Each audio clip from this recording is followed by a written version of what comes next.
Assalamualaikum warahmatullahi wabarakatuh. Selamat siang Bapak Johan Haryanto yang terhormat. Izinkan saya untuk memperkenalkan diri. Saya Alifia Ramadhani dari kelas 12 IPS 4 dan pada kesempatan kali ini saya akan mempresentasikan hasil dari karya ilmiah saya yang berjudul Pola Pembelajaran Skala Inklusi Terhadap Anak Berkebutuhan Khusus. Selanjutnya adalah latar belakang. Kebutuhan sekolah inklusi untuk anak-anak berkebutuhan khusus pun diperlukan di sekolah, baik anak berkebutuhan khusus maupun tidak akan belajar di kelas yang sama dan mendapatkan pendidikan yang serupa. Namun, ketika mereka berinteraksi bersama-sama dengan anak-anak sebaya lainnya dalam sistem pendidikan reguler, ada hal-hal tertentu yang harus mendapatkan perhatian khusus dari guru dan sekolah untuk mendapatkan hasil belajar yang optimal.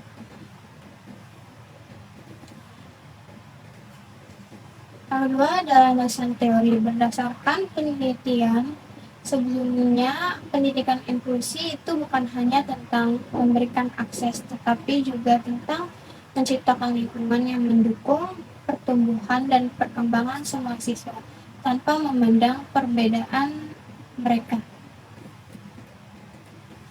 Pendidikan inklusif adalah sistem penyelenggaraan pendidikan yang memberikan kesempatan kepada semua peserta didik yang memiliki kelainan dan memiliki potensi kecerdasan dan bahkan bakat istimewa untuk mengikuti pendidikan atau pembelajaran dalam lingkungan pendidikan secara bersama-sama dengan peserta didik pada umumnya. Anak berkebutuhan khusus merupakan istilah lain untuk menggantikan kata anak luar biasa atau ALB yang menandakan adanya kelainan khusus. Anak berkebutuhan khusus mempunyai karakteristik yang berbeda antara satu dengan yang lainnya.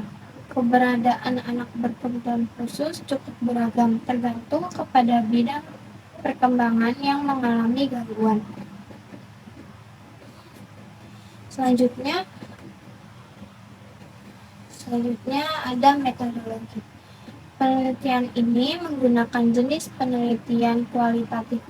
Penelitian ini dilaksanakan di SMA N22 Jakarta dengan mengadakan sesi wawancara berdua dengan guru bimbing konseling dilakukan pada tanggal 3 November sampai dengan 5 November 2023.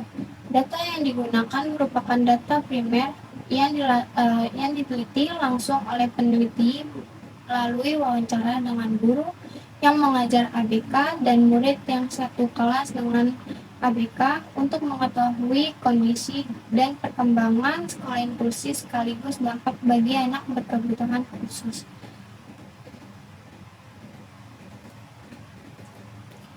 Selanjutnya pembahasan. Wawancara dilakukan di SMA Negeri 22 Jakarta terhadap 7 narasumber. Pertanyaan yang diajukan terhadap narasumber, dokumentasi dilakukan dengan menggunakan perangkat lunak, perekam suara, dan kesimpulan akan ditarik dari jawaban umum dari para narasumber dan pedoman dari jurnal dan sumber pustaka lainnya.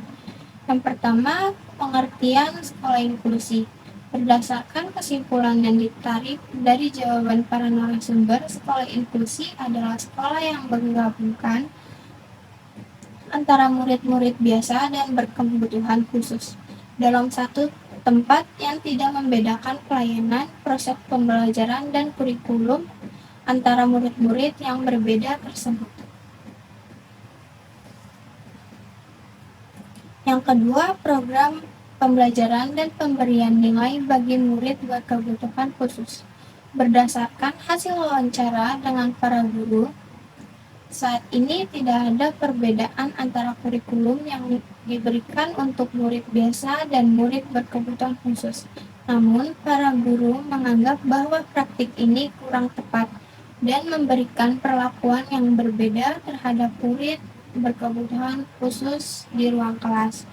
Ibu Intan menganggap bahwa secara ideal harusnya terdapat perbedaan seperti disederhanakan program pembelajaran untuk para murid berkebutuhan khusus Secara pribadi, ia memberikan parameter penilaian yang berbeda untuk anak-anak berkebutuhan khusus, seperti misalnya tugas yang lebih sederhana.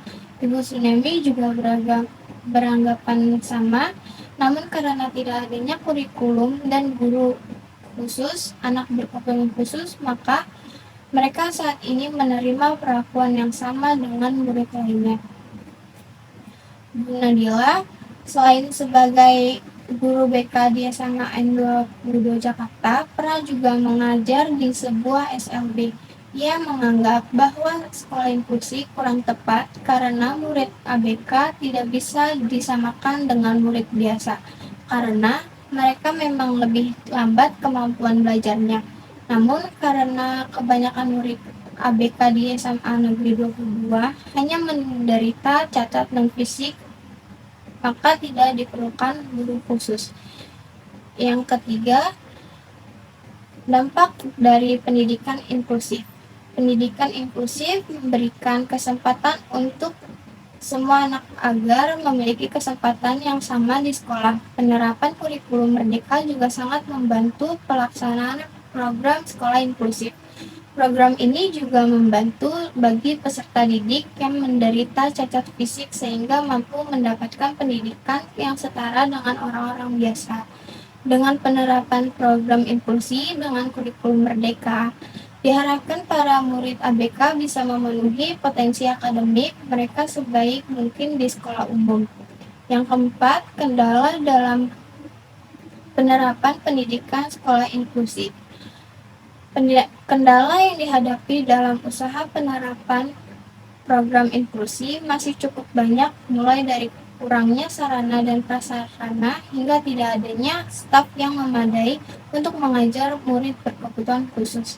Selain itu, terdapat hambatan dari sesama peserta didik, orang tua, murid, dan staf pengajar. Pada umumnya, peserta didik dan pada orang tua belum sepenuhnya menerima para murid berkebutuhan khusus. Para guru juga harus bisa menyesuaikan dengan mempersiapkan program pembelajaran sendiri karena tidak adanya kurikulum khusus. Selanjutnya, ada kesimpulan. Anak-anak berkebutuhan khusus menunjukkan ketidakmampuan emosi, mental, ataupun fisiknya pada lingkungan sosial. Kebutuhan sekolah inklusif untuk anak-anak berkebutuhan khusus pun diperlukan. Di sekolah ini, baik anak yang berkebutuhan khusus maupun tidak, akan belajar di sekolah yang sama dan mendapat pendidikan yang serupa.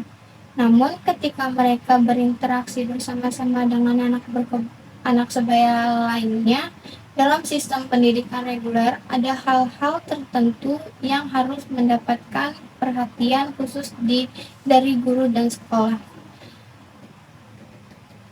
Selanjutnya ada saran. Yang pertama, pihak sekolah, khususnya kepada kepala sekolah dan para guru, hendaknya dapat selalu sabar dan selalu memberikan semangat dukungan kepada para orang tua wali murid anak berkebutuhan khusus agar tidak berkecil hati, minder, ataupun selalu merasakan cemas dengan keadaan anaknya. Yang kedua ada orang tua. Orang tua sebaiknya belajar lebih banyak tentang bagaimana anaknya dididik supaya dapat membantu anak-anaknya belajar di rumah. Di samping itu, dengan bimbingan dari guru, orang tua sebagai tenaga relawan dapat membantu anak belajar di kelas.